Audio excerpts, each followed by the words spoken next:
Hello. So you would like to learn how to create a cinematic falling block effect in Minecraft set to align with events in the scene? I will show you.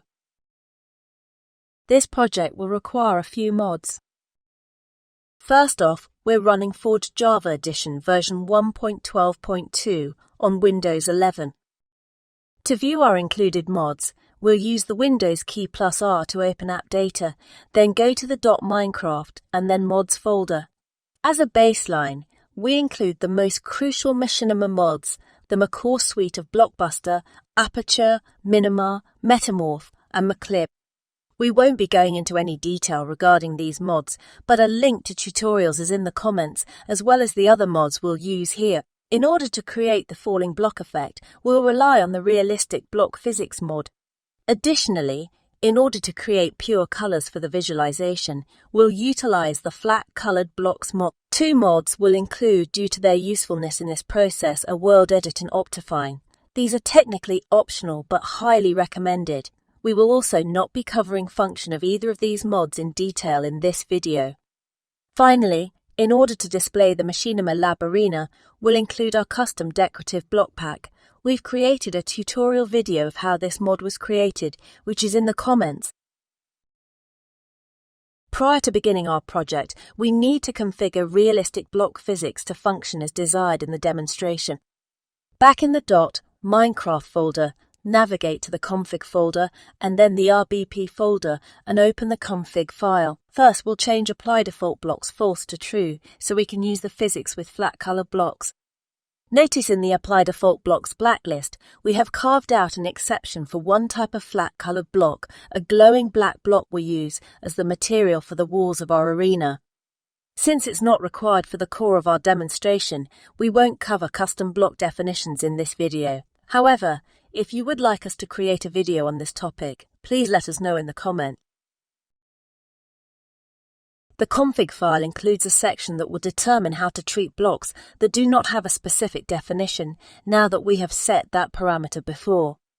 This section will now define the behavior of the flat colored blocks. We cover the parameters we have changed from the default. Break and falling should be set to false. Is attachable and ishangable should both be false. The mass should be 0.0.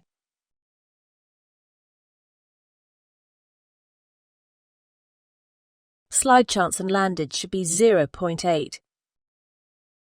Slide chance and place should be 0.0.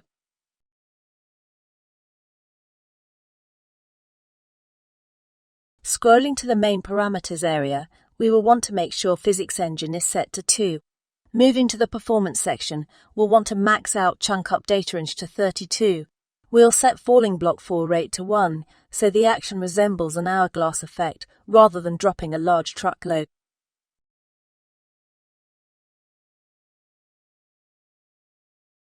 Max out falling block tracking range to 256. Let's save and close the file and open Minecraft.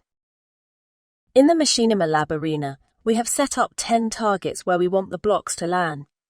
Let's see some of the finished product by playing the scene through Blockbuster. The goal of the project is to convince the viewer of the sense of scale of the data we're presenting.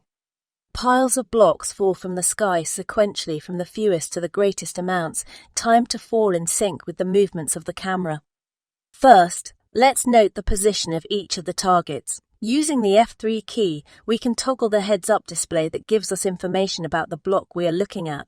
Looking at the center of this target, I can determine its X, Y, and Z values. To describe the approach at a high level, we will implement fill commands to create columns of blocks at specific places in the scene timeline. The columns of blocks will be created high above the scene, out of view of the camera, to simulate as if they are raining from the sky. The amount of blocks to fall will be determined by the volume of the columns we create in space using X, Y, and Z coordinates extrapolated from the center. For example, let's drop 10 blocks by creating a column 1 block wide, positioned 50 notches above the target. Starting with the coordinates we retrieve from the heads-up display, we'll position the start of the column by adding 50 to the y coordinate, which corresponds to the altitude. Since we have not changed the x or z coordinate, we are still exactly over the target on the ground. We'll now get a second set of coordinates by adding 9 more to the y coordinate value. Implementing these two sets of coordinates into the fill command with the additional specification of which flat-colored block will be used for this pile will build the column. Because of our use of the realistic block physics configuration, the blocks will fall immediately upon creation. Let's copy and paste the command and see the result.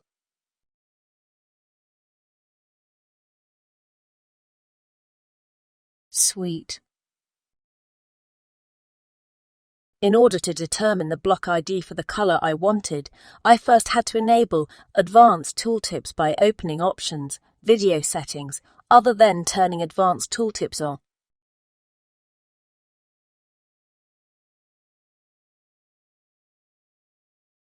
Now when I bring up my inventory and hover over any flat-colored block, its block ID is included in the description.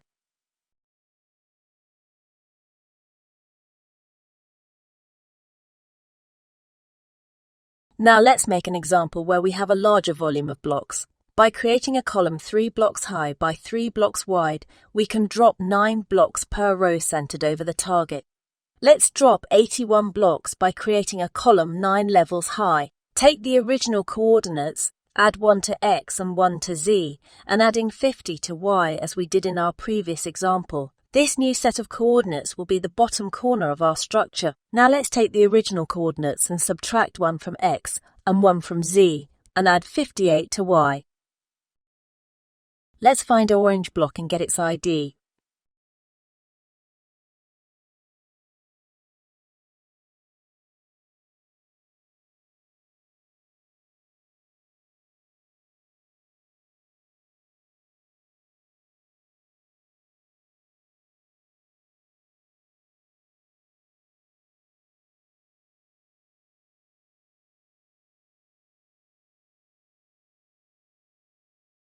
Now we can combine these elements in our fill command. Let's copy the command and paste in chat to give it a try.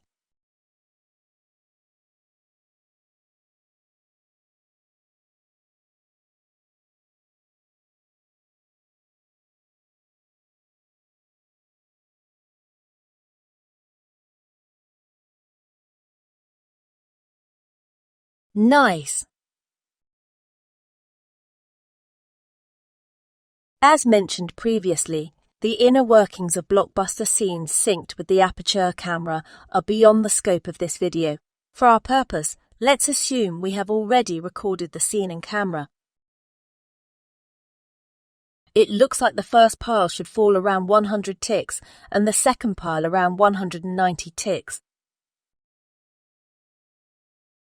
It looks like the first pile should fall around 100 ticks and the second pile around 210 ticks.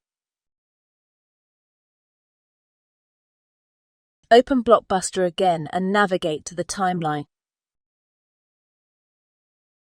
Let's set the command for our column of 10 blue blocks at 100 ticks as we measured with the camera. Use the plus icon on the right and select Command. Let's copy and paste the first command we created to drop the small column of blue blocks.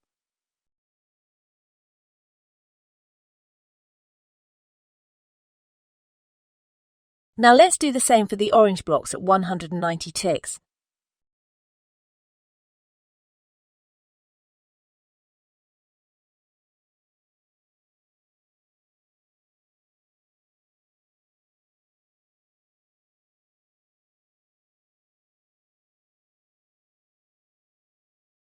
We will repeat this for each stack of blocks we have around the arena.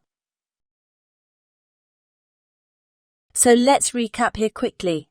First, we downloaded and configured the appropriate mods, which again are down in the description. Second, we loaded Minecraft and determined the target location for blocks to fall. With the target locations, we then built fill commands to create a column of blocks 50 meters above each of the target zones. We then implemented those commands into the Blockbuster timeline to have them fall in sync with the camera movements. Have any great ideas on how this technique could be used in machinime production? We'd love to hear your thoughts in the comments. Please be sure to like and subscribe so you can be notified when we post new tutorials. Until next time.